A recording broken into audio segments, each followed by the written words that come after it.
Anthony Carey is in the house today. AC, welcome to the IDEAfit Pro Show. Thank you. Great to be here. Great to see you. Thanks for joining me today. It's wonderful to see you, as always. Now, you and I go back many years, too many to mention, but as a starting point for listeners who may not know your background as well as I do, if you would start by giving us a high-level view of how and when you got started in the industry and the path that led you to what you're doing present day. Sure. Well, it was a long time ago. When I graduated with my undergrad, personal training certainly was still very rare. Just movie stars and the elite and the wealthy were doing it. But my goal was always to kind of move a little bit more into something that was more around sports medicine-ishy things. So moved from New Jersey to Southern California to the hub of this, and San Diego State with an amazing program in biomechanics and athletic training. Did all that for my graduate work, and then really right out of school started to work with a gentleman named Pete Egoscue and the Egoscue method in the early 90s. And that really set the tone for my career in terms of working with chronic pain and biomechanics through exercise and self-empowerment for people. And that's what I've been doing ever since in terms of working with clients, and then started to get involved a little bit more in the education process as well later on.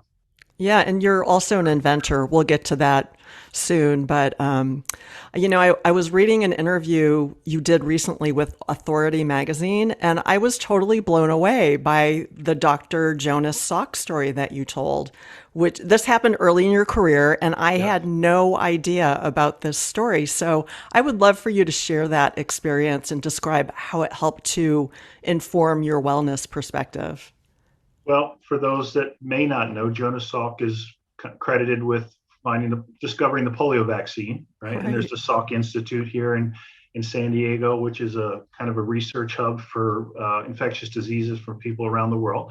And early in my career, I got an opportunity to work with him because he was having some challenges with his lower back. And the first thing that struck me, and people often ask me, like, who's, out of celebrities and all that, who really stands out to you? And I've worked with some celebrities and high-level athletes and all that, but Jonas Salk by far was the highlight of my career, and it was early on. And it was the fact that he was still so just so on top of things, right? He was still involved in research. He's in his early to mid 70s, but he was kind of feeble, right? The way he moved around, and he was somebody that really highly valued the time he spent in his research and his passion for his work, but he wasn't really taking care of him in the way that we like to think about it now from a longevity standpoint. And I thought to myself, wow, what a shame if this gentleman can't live the life that he wants to live and continue to make that contribution that he enjoys because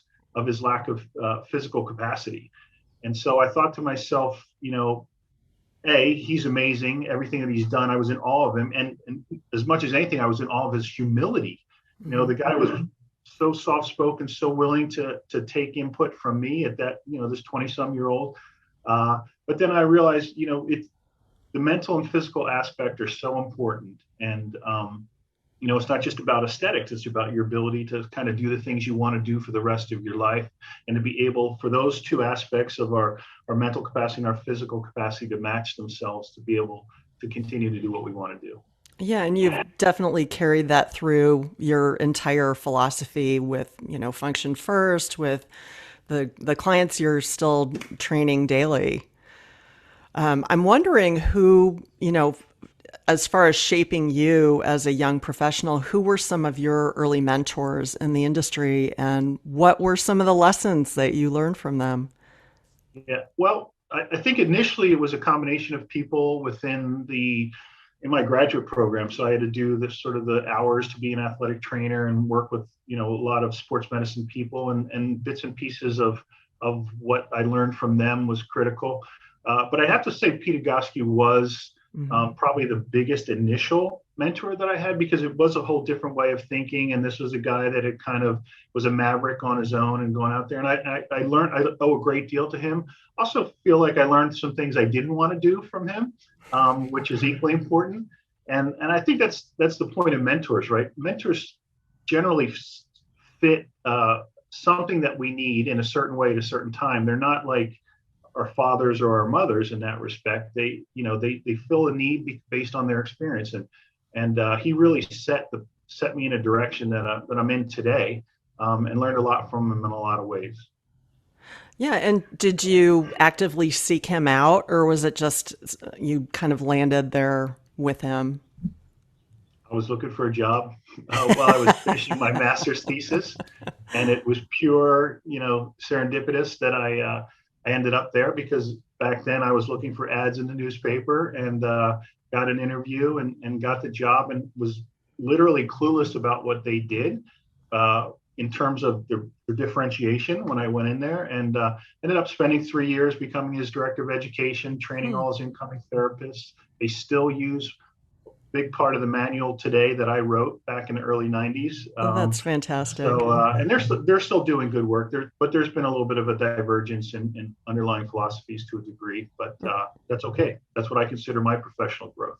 All right. And do you currently mentor anyone? Have you had people come to you for guidance, or how have you handled that?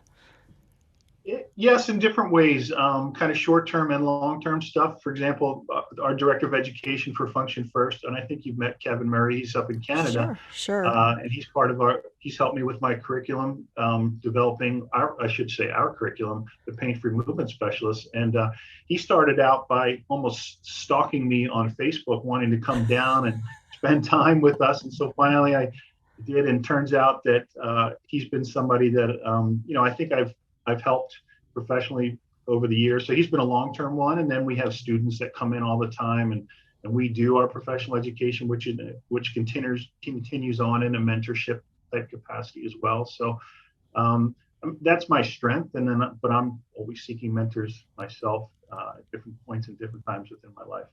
Yeah, absolutely. We all need that for inspiration and to just open new doors for us to understand maybe what we've been missing out on, or backfilling some of the knowledge that makes us even stronger. Absolutely. So I mentioned early on that you and I go way back. And in fact, I joined your studio, Function First, in San Diego over 10 years ago. I'm thinking like it's 12 or 13 now, AC at this point. My house Could was be. just 1.1 miles to the studio, and I used to walk and ride my bike there a lot. And though you've since sold that part of your business, it's really still the same basic X Factor functional training book group that I go to every morning that you envisioned many years ago. I think, I can only imagine that it must feel great that this concept you developed has had such staying power. And I just was wondering why you think this small functional studio concept and this X Factor group still resonate with clients today. I mean, still resonates with me. Um, there's probably quite a few reasons. Certainly, like any other studio, it's the community and that sort of thing that brings people together. But we called it the X Factor because we felt our programming really was the X Factor behind it. Between the tools we used, and we have those four pillars, of which was your reactive training, which was around the Core-Tex. You had your suspension training.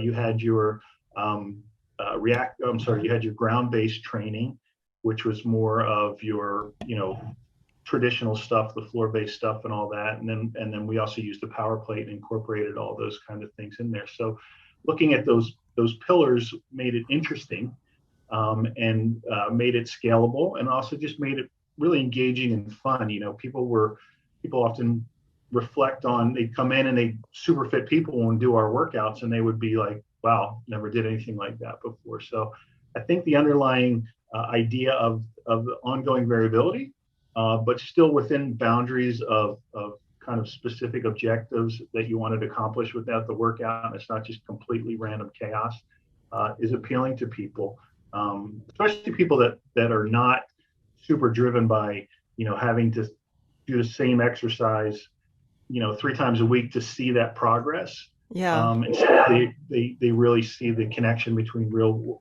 world applications and just the novelty of what you can do with your body. I think still what really stands out to me about the group that we train with is that, we have folks who are, as old as 75 and, folks in their 20s and 30s and everybody in between. And we're all doing the same workout, Yep. just with, good modifications, good coaching.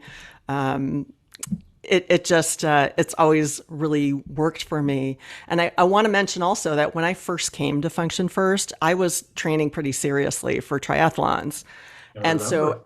everything I did was linear movement and endurance based cardio. It was just such a grind. And training with you and the team there helped me realize that my body really didn't like those repetitive movements anymore. And that also that my brain was pretty fried. I was just really bored with what I was doing. And then on top of everything, I was constantly injured and aching from all of it.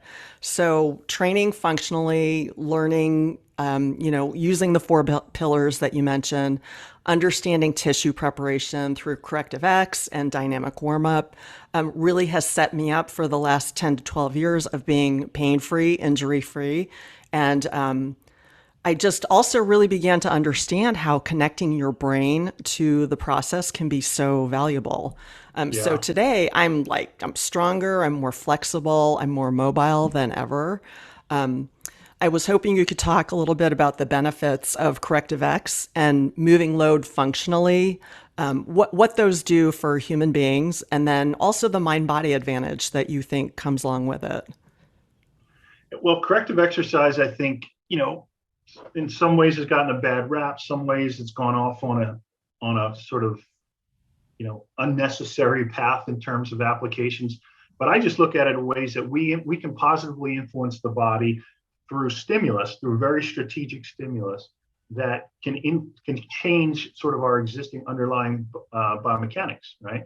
And some of that done over time can be something learned and permanent. Something done can also have an acute effect. And I do something every day myself as well because I think it's in the best interest of our body. So, from a corrective exercise standpoint, you can call it corrective, you can call it restorative, you can call it movement prep. They sort of all can come from the same type of exercises.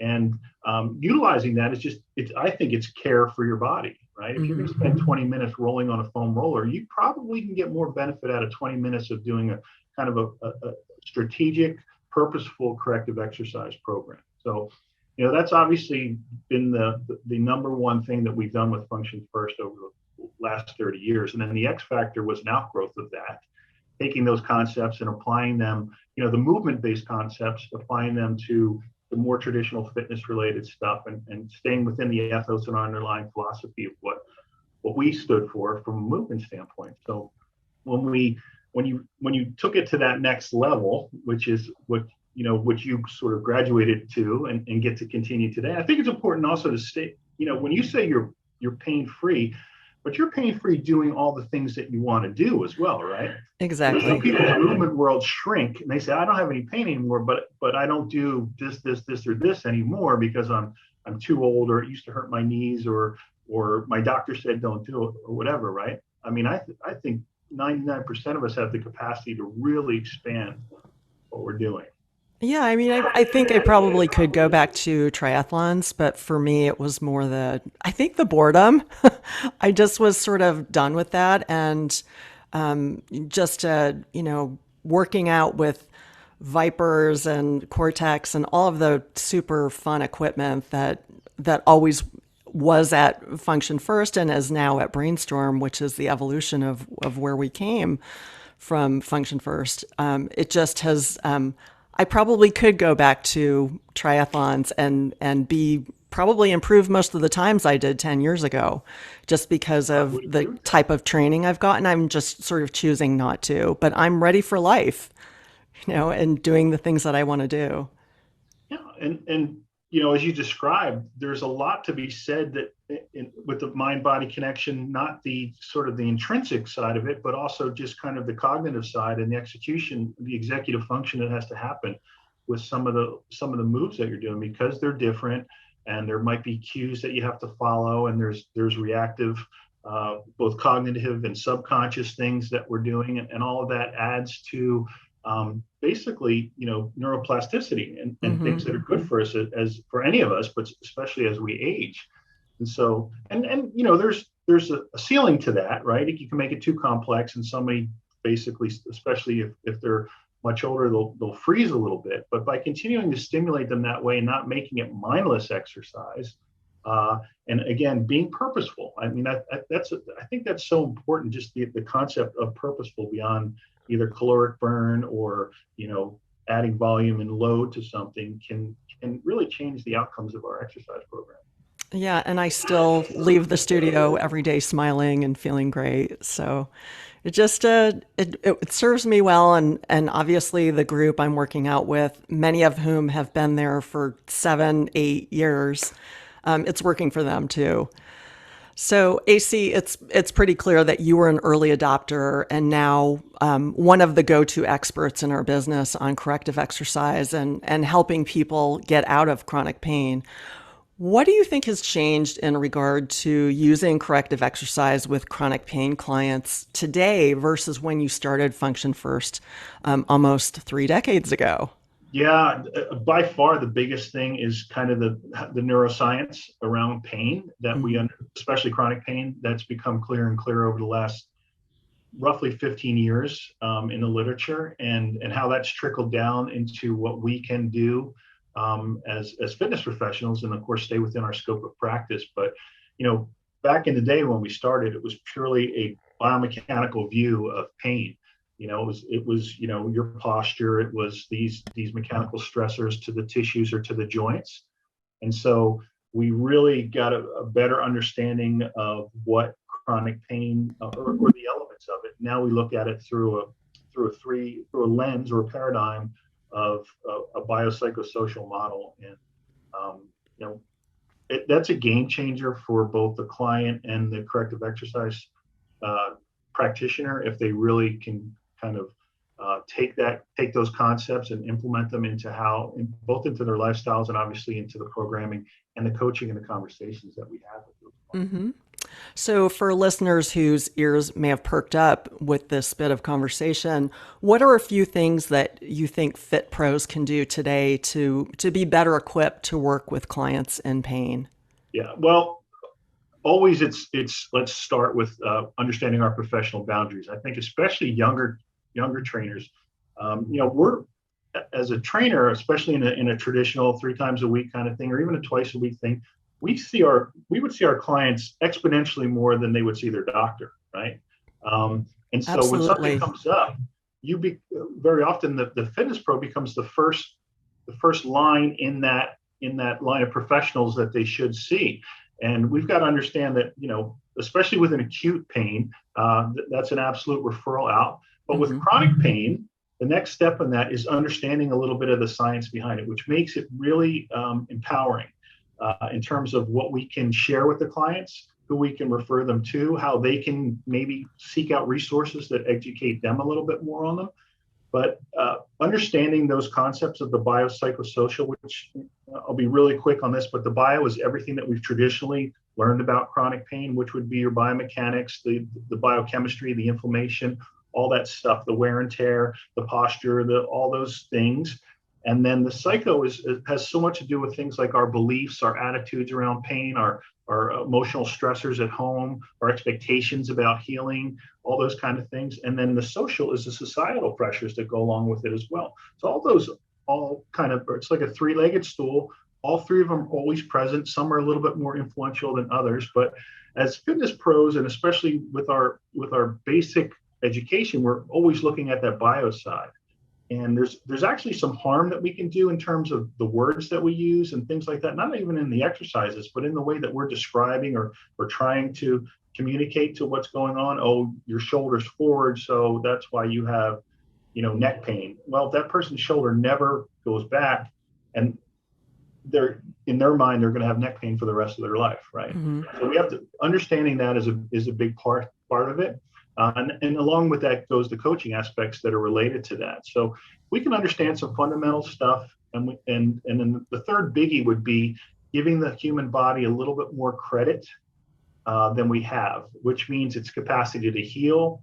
The fact that we're so integrated that we don't have to, focus on the area of pain all the time, that we can look to dissipate that stress and those forces, Mm-hmm. which lends to increased movement confidence, but eventually really can serve that client towards their goals instead of being, hyper focused on what hurts and hyper focused on trying to give exercises and fixing something that's broken.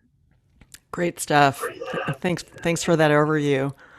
So you're working with everyday clients as well as elite and pro athletes across many different sports. How does your assessment and coaching approach differ between people like, say, you're assessing me and coaching me and a pro athlete? Is the process any different or?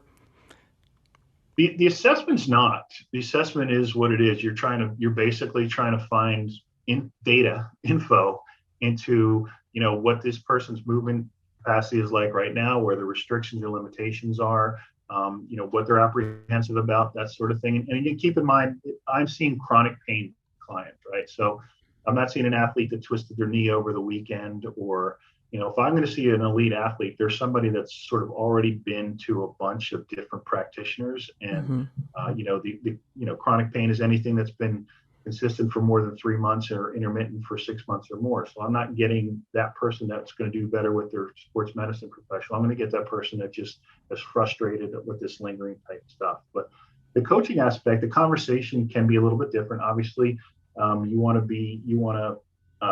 want to place any doubt in them. You don't want to do things that they feel might in some way interfere with, sort of the skill or technique of what they're doing, right? So would you take an elite pro golfer and I wouldn't start talking about his swing or her swing, right? Because I don't even golf. I know the biomechanics of it, but I don't really golf much. So I'd be talking more about as it relates to overall movement. You got to be careful with the language. You never want to say things are weak. We don't do that anyway, but you don't want to say to an athlete that you're weak or that sort of thing. So having a little bit of that understanding from the coaching perspective, those conversations can be a little bit different, but in terms of the assessment and the data that we're trying to collect, it's the same for everybody. Yeah, that it's so interesting about the language having to be so nuanced, and just I'm sure it becomes habit after a while as a coach to but when you're first starting to work with higher level athletes, I'm sure you just really have to be sort of cognizant of everything you're saying. Yeah, Just and I think one of the things that I appreciate about some of our colleagues that do this too is, the last thing you want to do is be in awe of a professional athlete, right? Because they're coming to you for help, and you're not going to talk about, I love this about your game, or it's just, the thing they want most is, their time is important, all that is, but let's make sure that we're focusing on why they're there and not a bunch of the other, super fan stuff. yeah, just get down to business Yeah, and do what they came to you for, right? absolutely. So I'm going to switch gears a little bit here. As I mentioned in the beginning of the show, you're an inventor and you have at least 2 patents that I know of for fitness equipment. And this equipment's being used all over the world in many different training applications, training and therapy. If you would just please describe both the Core-Tex and the Core-Tex Sit and walk us through the many and varied training possibilities that are out there. Well, so our company's called Reactive Training, the company around the Core-Tex, and it's really about reactive variability. And that simply means that responsiveness with the body without having to think about it for the most part, and then creating an environment that creates incredible variable movements that we don't get, right? So both platforms tilt, slide, and rotate all at the same time. So they're omnidirectional and create a lot of unique responses to the body, as you have experienced yourself. Yes.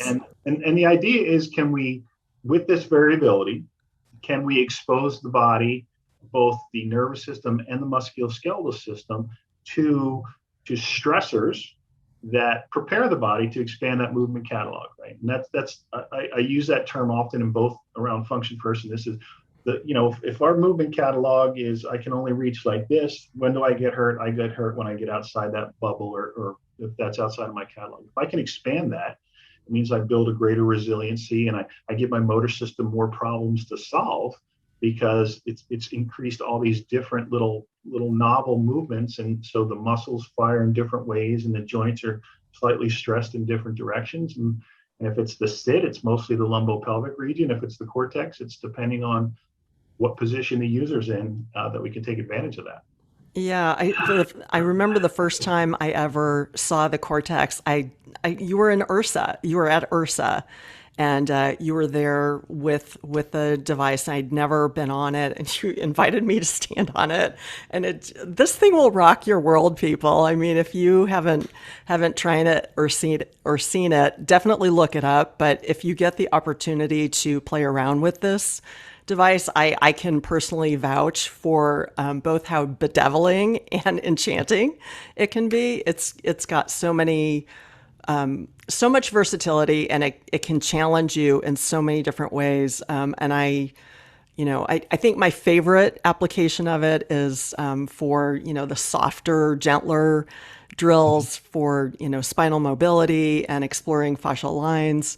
But I do have a drill that always made me laugh doing it. And maybe my least favorite, but it's probably because I couldn't finish the drill ever because I was always laughing so hard. But we would do, Derek Price, who was one of my coaches at Function First as well. DP would have us get on the Core-Tex in a prone plank, basically, a plank, and so the body's out like this, and then With the hands on the board, right? Hands on the board, and then we would run around in a circle as fast as we could. But there was also a chaser who was on 2 feet, and it was a game of tag. And so, I mean, talk about high intensity training. That was very, just great core work, great strength, endurance. The whole thing was so much fun, but kind of crazy too. We have never seen anybody finish that drill not smiling. Yeah, it's hilarious. Because it brings you back to like being a kid, right? Exactly. Like you're being chased and you don't want to be tagged at all. So it gets very competitive. Exactly. For both people too, right? Yeah, One up and one exactly. down. Yeah. Exactly. That's right. But as the inventor, AC, what's your favorite application of it? And I'm sure that's changed throughout the years. It has. I refer often to the mobility aspects as the secret weapon, because when people don't know the product well, they immediately go to either balance or core stuff, which are great things to do. But I really love the hip mobility stuff. I literally do that every single day. Yeah. With it, and it's just so unique in terms of hitting the tissue on these different vectors that you can't. Not even a therapist could do that for you on the table. Without spending an hour on one joint, the way that you can kind of move through and what that does for both the mechanical aspect, but also the neuro aspect of it as well. So yeah, that's my favorite as well. Yeah, cool. If you could just share a little bit more about the Core-Tex Sit, like describe it, and what it's used for. I wish I was sitting on one right now, but Sure. Well, it fits on flat, firm chairs. It's not great on super cushion chairs, but my wife, who you know well, it was actually kind of her idea early on after our second child was born. She was spending so much time sitting and nursing postpartum, yeah, that she thought there could be something that she could be doing for her abs at that time. So we created the Core-Tex Sit. Instead of it being flat, it's got a little bit of a convex shape, which unloads your tailbone, kind of gives a little upward pressure to the pelvic floor, get your sit bones in there. But again, the idea is that it's responsive. So if I were sitting here right now on mine, I would, if I reach for my glass of water, it would do something unconsciously that I would have to react to. And so, we hear the sitting is the new smoking, or the sitting disease and all that. And people are either sitting in super expensive chairs, or they're standing desks, or they're sitting on balls. yeah. And the advantage of the sit is that I could rest if I wanted to, but also that there's things you can do on that you can't do on a ball. And it gives sort of hydration and variability and the movements to the subtle movements, so we're not loading those same structures when we're spending so much time on it. Super cool. You're such a thinker, and I'm just wondering what trends you might be seeing in the industry today that either excite you or maybe dismay you. Um, well, obviously the social media access to information and other educators has been good for me. I've learned of people that I really didn't know before or know well of that I find are bringing value to that side of things. And then the flip side of it is, of course, is we can imagine that there's people that have no business delivering sort of exercise advice to the masses that are probably the biggest influencers. So that's always going to be a part of it. I think hopefully that we'll find some kind of middle ground on that. What disappoints me is that everything is a soundbite now. Mm-hmm. When I first started delivering education, I would do corrective exercise videos on my YouTube channel that would be anywhere from 4 to 10 minutes long. And people would watch those whole things, and we kind of dive deep into the explanations and the rationale and the progressions and regressions. And now everything is you're scrolling and you're trying to get somebody's attention for 10 seconds. And then you're still trying to deliver valuable content that way. It's a tough thing. So the good and bad of that, of course, has been a big part of it. Also noticed that all the big push for the certification credentialing early on and how important that seemed has seemed to sort of faded now. A lot of the big clubs don't even keep up checking on the certifications.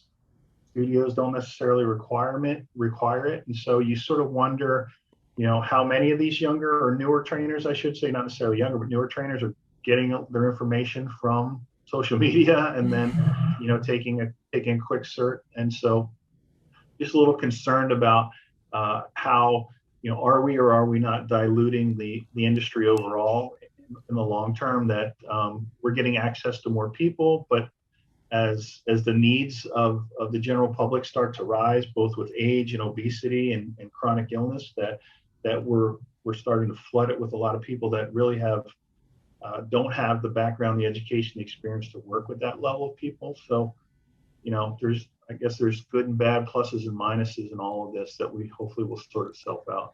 Yeah, and if you think about how the industry was deemed as non-essential early on in pandemic with the shutdowns and such, it's because we hadn't done a good job of informing what we do as a profession.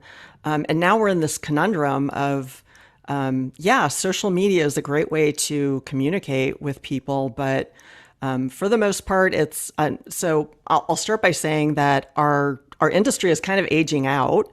We're getting older, we're graying as an industry. There are young people coming in, and it's heartening to see many of them going to university, doing a deeper level of study. But as you say, there are still a lot of them out there who are just, doing, weird tricks on TikTok or YouTube or wherever it is that are not educated, that tend to, bring down the level of the profession. And so we've got to reach out to those newer trainers, and make them feel welcome and educate them about getting educated. So I think it's pretty complicated. And we need to do a better job as an industry, as some of the veterans, getting that message out there. Agree, 100%. Yeah. So you also remarked in our pre-interview prep that you've been really surprised to see how little has changed in the business of fitness in the commercial setting since the start of pandemic. Could you please elaborate on that thought and explain what evolutions that perhaps you had expected? Well, I think the biggest thing that I've noticed is everybody was just waiting for this to go away and come back. First we tried to make some specific adjustments to the spacing of things, right? Which was sort of a necessary evil at the time. How do we cut up our spaces so that people can still work out or take it outside? That was great. That was basically accommodating those that were already training to figure out a way that we can still keep you training or keep our businesses going, our doors open, right? But after that, it's just been, so to your point earlier, there's been no messaging about how those that weren't type 2 diabetics or those that weren't obese, how their responses as a whole, statistically, were less deaths, less hospitalizations of those people that were taking care of themselves, right? In my view of what I've seen, both in industry periodicals, online, is that there's been it's just been, let's get back to normal. Let's get back to where we were 2.5 years ago, right? Can we get the memberships back up? But nothing's changed in terms of, okay, how do we position fitness? How do we position the conversation now to both prevention and longevity in a way that has to work now, because people are still dying of COVID, right? Mm-hmm. And so we're still seeing deaths, hundreds of deaths every day. So why are we not adjusting our message, and kind of, because that's, lack of a better word, that's a pain point for people. And what can we do to start to bring those folks that have not been to the gym and had comorbidities that were part of this process? How do we get them engaged? I mean, it was part of the conversation pre-pandemic, but why is it not, out in front right now, pushing that message, instead of just getting back to, summer shape or back to school or whatever the marketing message of the day is. Right. It would be wonderful to have some data around that. Just there's plenty of data about the unhealthy folks who, really suffered or have long COVID or, passed away from the disease. But where's the data, from the proof from our own gyms, where Right. the folks who had been active and kept moving all along, who are trying with their diets and all of the different wellness aspects. What's the outcome there, and how can we really leverage that and make it work for us as an industry? So I think that's what we need, and we know how short the memory is of the general public, right? If COVID were to go away tomorrow, people in our industry would be right back to where we were in 2019, right, in early 2020. Nobody's going to be talking about the stuff that people were trying to push about, whether they were anti-vax or not, of what you could do for your own body, to, even if you were anti-vax or vax, it doesn't matter. The healthier you are going into this, the more resilient you're going to be against disease, right? well, you and I will have to hash this out over a workout or a beer or something, and we'll solve all the problems, or at least come up with some good ideas. Absolutely. Well, we are just about out of time, but before we sign off, I was hoping you could, first of all, let listeners know how they can get in touch with you, and I will put all of that stuff in the show notes for sure. And then if you could leave us with a parting thought or some words of wisdom for finding longevity, success as a fitness pro. Well, those that are interested in what we do as a business, there's functionfirst.com. Those that are interested in the education side of what we do, there's functionfirst.com, Function First Ed. And then those that are interested in Core-Tex, it would be Core-Tex Fitness, CORETEX And then I'm on social media. You can find me pretty easily on stuff as well. Parting thoughts, words of wisdom on longevity. My goal is to be a 1%er, and I mean 1%er in terms of health for my age group for the rest of my life. So if I'm 87, I want to be in the 1%. I want to be 1% in the health category at 87 and at 99 as well. And it's typical for all of us as we start to get into our 50s and 60s and whatnot, is to start thinking about our mortality. But more than anything now, like we started this conversation with Jonas Salk, I don't want to be, sitting in a rocking chair at 85 and just watching the world go by. I still want to be making a significant contribution, enjoying and doing all the things I want to do. So the science that's out there now on longevity in terms of supplementation, the biohacking stuff, all the things that we can do, I think as a system of what we are, it goes beyond traditional fitness now. And traditional fitness is a huge chunk of it, but 1% better every day, right? If we can, if there's a couple little things that we can do that have a cumulative effect, compounding returns, then it's worth it for us to make those little tweaks within our lives, both professionally and for our own personal health, I think. 1%, baby. 1% better. Thank you so much, AC. Thanks for joining me on the podcast today. So great to spend time with you and pick your brain a bit. Really appreciate your time.